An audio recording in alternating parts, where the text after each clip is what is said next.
Seperti inilah kondisi wilayah Vina del Mar dan Valparaiso, dua kota pesisir di Chile.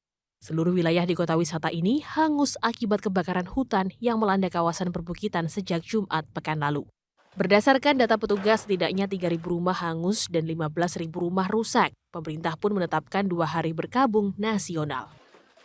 Setelah api padam Senin kemarin, warga mulai memberanikan diri kembali ke rumah, mencari keluarga yang hilang maupun barang berharga yang bisa diselamatkan. Aquí se quemó la casa de mis papás, se quemó la casa de mis hermanas y murieron mis vecinos. La gente esa que me conoció de chiquitito, murió gente con la que yo compartí. Meski telah berhasil dipadamkan pada Senin kemarin, namun bencana ini tercatat sebagai kebakaran terburuk dalam 1 dekade terakhir, di mana korban jiwa hingga Senin sore mencapai 112 orang.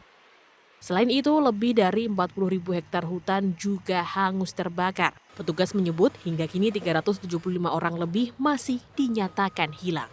Korban jiwa pun dikhawatirkan bertambah mengingat banyak korban yang ditemukan di lereng bukit dan rumah-rumah yang hancur akibat kebakaran.